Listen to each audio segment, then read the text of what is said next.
दोस्तों नमस्कार, मैं हूं आपका दोस्त DKS और आपका हमारे चैनल पर हाथ स्वागत। दोस्तों आज की जो क्लास है बहुत ज़्यादा इंपॉर्टेंट है, क्योंकि इस क्लास में हम पढ़ने वाले हैं मानव का पाचन तंत्र। आप देख सकते हैं यहाँ लिखा हुआ है मानव का पाचन तंत्र, किस प्रकार से जो ह्यूमन डाइजेस्टिव सिस्टम है वह किस प्रकार से कार्य करता है। यानी पाचन तंत्र को हम बहुत ही अच्छे तरीके से समझेंगे, हर एक उस कंसेप्ट को समझेंगे जो हमारे लिए अधिक से अधिक अंक प्राप्त करा सकता है। यानी वह कंसेप्ट पढ़ेंगे, चाहे कोई भी कॉम्पिटिटिव एग्जाम हो या फिर कोई भी बोर्ड एग्जाम हो, सभी के लिए इंपॉर्टेंट होगा।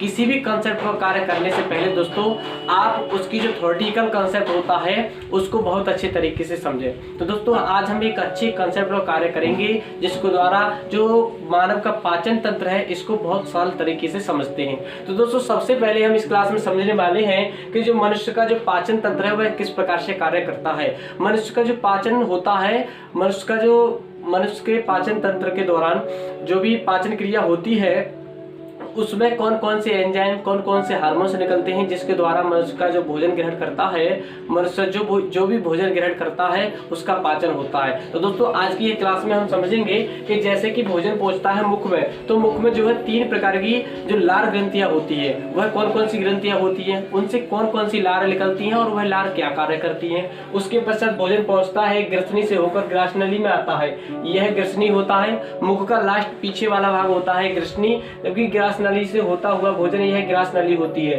आमाशय में पहुंच जाता है। तो दोस्तों आमाशय में पहुंचने के दौरान कौन कौन से एंजाइम उसमें उत्पन्न हो जाते हैं, कौन कौन से एंजाइम निकलते हैं, कौन कौन से हार्मोन निकलते हैं जिसके द्वारा भोजन का पाचन होता है। और जो भी हार्मोन्स या फिर कोई भी एंजाइम्स जब भी इससे स्रावित होता है या फिर इसको उत्पादित या इससे उत्पन्न होता है, तो दोस्तों वह क्या कार्य करता है, ऐसा किस प्रकार से क्रिया करता है, वह किस किस का पाचन करता है।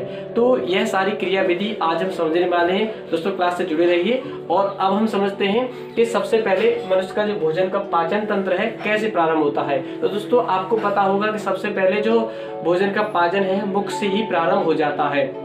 किससे प्रारंभ होता है? मुख से ही भोजन का पाचन प्रारंभ हो जाता है, क्योंकि मुख में 3 प्रकार की लार ग्रंथियां होती हैं, जिसमें पहली होती है पैरोटिड ग्रंथि, जिसको हम कहते हैं, क्या कहते हैं, कर्णपूर्वा ग्रंथियां, जिनको हम पैरोटिड यहाँ पर कान से पहले यानी कि यहाँ पर पाई जाती हैं कर्णपूर्वा ग्रंथियां। दूसरी जो होती है दोस्तों अधोहनु ग्रंथि होती है। कौन सी होती है? अधोहनु जो ग्रंथि होती है दोस्तों जबड़े के पीछे वाली साइड पर होती है, जबकि तीसरी जो ग्रंथि होती है वह होती है अधोजिह्वा, जो जीभ के नीचे पाई जाती है। तो ये तीनों प्रकार की ग्रंथियां एक एक जोड़ी यानी कि 2-2 होती हैं, एक इस साइड एक इस साइड, दोनों साइड में होगी तो 2 हो जाएंगी। ऐसे ही जो अधोजिह्वा है वह भी जीभ के नीचे 2 ग्रंथियां होती हैं, और जबड़े के पीछे अधोहनु वह भी 2 ग्रंथियां होती हैं। तो इस प्रकार से कुल 6 लार ग्रंथियां होती हैं। और अब हम समझते हैं दोस्तों कि आपको पता होगा कि आमाशय की जो जो आमाशय जो हमारा होता है दोस्तों, इसमें जो कौन कौन से एंजाइम कार्य करते हैं तो उसको हम समझ लेते हैं। तो दोस्तों आपको यह पता होगा कि जो आहार नाल होती है उसकी लंबाई जो है 8 से 10 मीटर लगभग होती है। कितनी होती है? लगभग 8 से 10 मीटर लंबी होती है। या फिर फुट में बात करें तो यही होती है 30 फुट। लगभग कितने फुट होती है? 30 फीट लंबी होती है।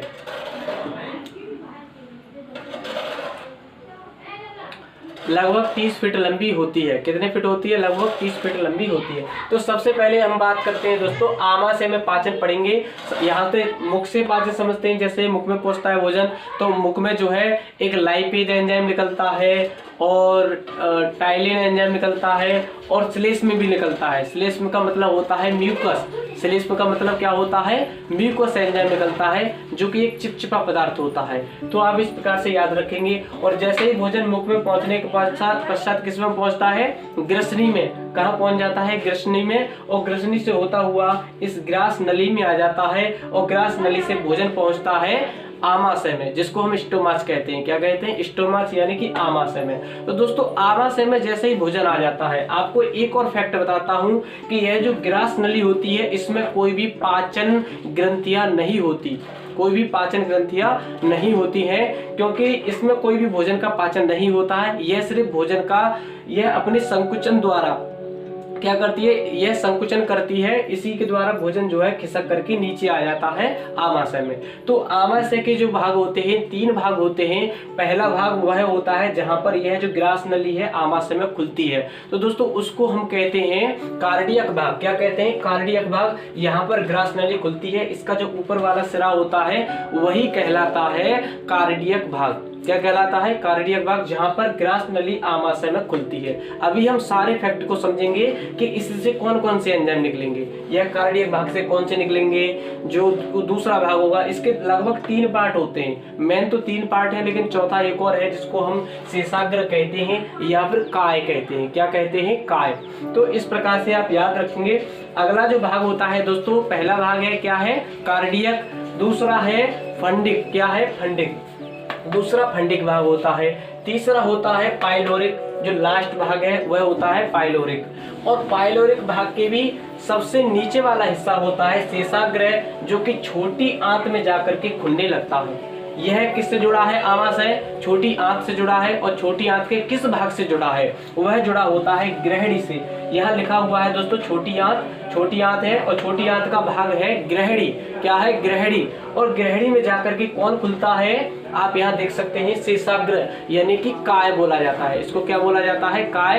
यही भाग है जो कि छोटी आंत के भाग ग्रहणी में खुलता है। किसमें खुलता है, ग्रहणी में। यहाँ से यह छोटी आंत प्रारंभ हो जाती है, और इसका जो फर्स्ट पार्ट है जहां पर आमाशय इससे मिला है छोटी आंत से, तो जहां पर छोटी आंत से यह आमाशय मिलता है उसी को हम क्या कहते हैं, छोटी आंत के भाग को कहेंगे ग्रहणी। जबकि जो आमाशय का भाग होता है उसको बोलते हैं शेषाग्र। क्या बोलते हैं, शेषाग्र। यहाँ पर लिखा हुआ है, आप देख सकते हैं। अब हम बात करते हैं दोस्तों कि सबसे पहला जो पॉइंट है, कौन सा पॉइंट है, कि इसका कार्डियक भाग। तो कार्डियक भाग में आपको पता है कि ग्रास नली खुलती है, यहाँ से जाकर के ग्रास नली किस में खुलती है, कार्डियक भाग में।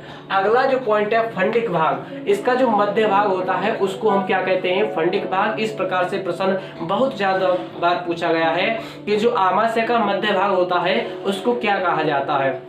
तो दोस्तों आप याद रखेंगे कि आमाशय का मध्य भाग को क्या कहते हैं, फंडिक भाग कहा जाता है, जिससे जठर रस निकलता है। क्या निकलता है, जठर रस। अभी हम कार्य भी समझेंगे कि कौन सा रस क्या कार्य करता है। जठर रस निकलता है, रेनिन निकलता है, पेप्सिन निकलता है, श्लेष्म भी निकलता है। श्लेष्म क्या होता है, चिपचिपा पदार्थ, जिसको हम म्यूकस कहते हैं। अगला है लाइपेज। इस प्रकार से यह है, इसमें से एंजाइम्स निकलते हैं। क्या निकलते हैं, एंजाइम्स। आप एक बार फिर से याद रखेंगे, जठर रस निकलता है, किससे निकलता है, आमाशय से। आमाशय के किस भाग से निकलता है, फंडिक भाग से। अब कार्य क्या करेंगे ये अभी हम पढ़ेंगे। दूसरा है रेनिन। रेनिन दूध का पाचन करता है। यह केसिन जो प्रोटीन होती है उसका पाचक एंजाइम है। यह क्या कार्य करता है उसको समझेंगे। पेप्सिन है, प्रोटीन पाचक एंजाइम है। क्या है, पेप्सिन जो है प्रोटीन पाचक एंजाइम है, जो कि प्रोटीन कैसा है, प्रोटीन है, पेप्सिन जो है प्रोटीन पाचक एंजाइम है। तो दोस्तों आप समझ गए होंगे कि जो जठर रस है रेनिन है। रेनिन का मतलब क्या है, रेनिन का मतलब होता है कि जो दूध की जो प्रोटीन होती है केसिन प्रोटीन का पाचन करता है, और जो प्रोटीन होती है उनका पाचन कौन करता है, पेप्सिन। अगला है श्लेष्म यानी चिपचिपा पदार्थ, भोजन को चिपचिपा बनाता है। और लाइपेज करता है वसा का पाचन। किसका करता है, वसा का पाचन। इनकी क्रियाविधि अभी हम बहुत अच्छे तरीके से समझेंगे। दोस्तों अब हम बात करते हैं शेषाग्र। यही तो इस आमाशय से एक और जो हार्मोन है वह निकलता है। आमाशय से हार्मोन निकलता है, गैस्ट्रिक हार्मोन। कौन सा निकलता है, गैस्ट्रिक हार्मोन, जहां पर जो क्या कार्य करता है, भूख का आभास कराता है। यानी जब भी हमें भूख लगती है तो ऐसा क्या होता है, वहां पर दोस्तों गैस्ट्रिक हार्मोन उत्पन्न होने लगता है। हमारा जो आमाशय होता है यानी कि पेट जो होता है वहां पर गैस्ट्रिक हार्मोन निकलने लगता है, वैसे ही हमें क्या होता है, भूख का आभास होने लगता है। तो दोस्तों आप इस प्रकार से याद रखेंगे। दूसरा है, इन्हीं जो आमाशय होता है यानी कि यह जो स्टोमाच है इसी से निकलता है म्यूसिन, जो कि लेयर बनाता है। आमाशय में दोस्तों लेयर किस लिए बनाता है, आमाशय में एक और अम्ल उत्पन्न होता है दोस्तों, HCl। क्या उत्पन्न होता है, HCl, जिसको बोलते हैं हाइड्रोक्लोरिक अम्ल कहा जाता है। यह भी आमाशय में ही उत्पन्न होने लगता है। तो दोस्तों यदि अधिक HCl अम्ल उत्पन्न होने लगेगा तो HCl जो है एसिड, एक तरीके से एसिड से बना है, एसिड क्या है, एसिड्स से बना होते हैं एसिड, यानी कि अम्ल किससे बने हैं, एसिड्स नामक जो शब्द था उससे इनको अम्ल की उत्पत्ति हुई है। तो दोस्तों अम्ल जो होते हैं खट्टे होते हैं, यदि ज्यादा ही अम्ल उत्पन्न होने लगेगा तो यह जो है स्टोमाच के लिए हानिकारक हो सकता है। इसी कारण यहाँ पर कौन बनाता है, म्यूसिन एक लेयर बनाता है जो HCl को ज्यादा उत्पन्न होने से या कम उत्पन्न होने से इसको बचा लेता है। जैसे इसकी लेयर बन जाती है, म्यूसिन जो है वह इसको HCl के प्रभाव से बचाता है। और आपको पता होगा कि जो आमाशय होता है उसमें HCl निकलता है। यदि अधिक HCl अम्ल उत्पन्न होने लगेगा या फिर स्रावित होने लगेगा तो उसको कैसे बचाया जाएगा, यह म्यूसिन जो लेयर बन जाती है, म्यूसिन क्या करता है, लेयर बना देता है, उससे यह जो है बच जाता है। आगे बात करते हैं दोस्तों। अब आप कहेंगे दोस्तों कि HCl जो अम्ल जो है, HCl अम्ल यानी कि हाइड्रोक्लोरिक अम्ल, यह क्या कार्य करता है स्टोमाच में, यानी कि आमाशय में HCl अम्ल भी निकलता है, तो यह क्या कार्य करता है इसका बात करते हैं। तो दोस्तों HCl अम्ल जो है क्या करता है, छोटी कुछ मात्रा में, आंशिक मात्रा में जीवाणुओं को नष्ट करता है, यानी बहुत कम मात्रा में जीवाणुओं को नष्ट करता है। पहले ही जीवाणुओं को नष्ट कौन कर देता है, यहाँ पर लार में होता है के एंजाइम जिसे बोलते हैं लाइसोजाइम। क्या कहते हैं, यहाँ पर लिखा देख सकते हैं लाइसोजाइम, जो कि जीवाणु नाशक होता है। यह हमारे मुख में निकलता है। कहाँ निकलता है, मुख में निकलता है, जो कि जीवाणुओं को नष्ट कर देता है। तो दोस्तों आपको पता चल गया है कि जो लाइसोजाइम एंजाइम होता है वह क्या करता है, जीवाणुओं को नष्ट करता है, यानी जीवाणुओं से रक्षा कौन करता है, लाइसोजाइम, जो कि यहाँ पर लिखा हुआ देख सकते हैं कि जीवाणु नाशक होता है। और यह जो एंजाइम है कहाँ निकलता है, लार में निकलता है। तो आप इस प्रकार से इसको याद रखेंगे। तो दोस्तों आगे हम बात करते हैं, यहाँ पर आमाशय में पढ़ लिया है हमने कि आमाशय के 3 भाग होते हैं। पहला होता है कार्डियक, दूसरा फंडिक, पाइलोरिक, यह 3 भाग इसके प्रमुख भाग हैं। जो लास्ट पार्ट होता है शेषाग्र, इसका वही भाग जुड़ा होता है छोटी आंत के ग्रहणी से। तो इसमें कौन कौन से हार्मोन निकलते हैं दोस्तों, ग्रास नली जहां खुलती है उसको कार्डियक भाग कहा जाता है। जठर रस कहां से निकलता है, आमाशय के मध्य भाग से। यह क्या कार्य करता है वह भी आपको बताऊंगा। रेनिन क्या होता है इसके बारे में भी बताऊंगा। यह क्या करता है, दूध में जो प्रोटीन होती है केसीन, उसका पाचन करता है। पेप्सिन प्रोटीन का पाचन करता है। श्लेष्म क्या होता है, चिपचिपा पदार्थ होता है जो भोजन को चिकना बना देता है। लाइपेज के बारे में भी बताएंगे। तो दोस्तों आपको पता है कि गैस्ट्रिक हार्मोन किसका आवास कराता है, भूख का आवास कराता है, जो कहां पर उत्पन्न होता है, आमाशय यानी कि स्टोमाच में उत्पन्न होता है। आगे बात करते हैं, HCl की क्रियाविधि समझ रहे थे कि HCl क्या कार्य करता है यहाँ पर उत्पन्न होने के दौरान। तो दोस्तों HCl जो है इसकी उत्पत्ति किस लिए होती है यह भी समझ सकते हैं हम कि HCl जब भी उत्पन्न होता है तो यह बहुत सारे कई एंजाइम होते हैं जिनको सक्रिय कर देता है। जो कार्य नहीं कर रहे होते हैं उनको कार्य पर लगा देता है, यानी वह कार्य करने लग जाते हैं। तो बात करते हैं जैसे कि यह जो रेनिन है यह रेनिन के रूप में नहीं होता है, पेप्सिन है यह पेप्सिन के भी रूप में नहीं होता है, इसको पहले बदला गया है तब यह प्राप्त होते हैं। तो दोस्तों बात करते हैं हम कि पेप्सी जो यह जो पेप्सिन है, पेप्सिन माने प्रोटीन का पाचन जो एंजाइम करता है, प्रोटीन पाचक एंजाइम कौन सा है, पेप्सिन।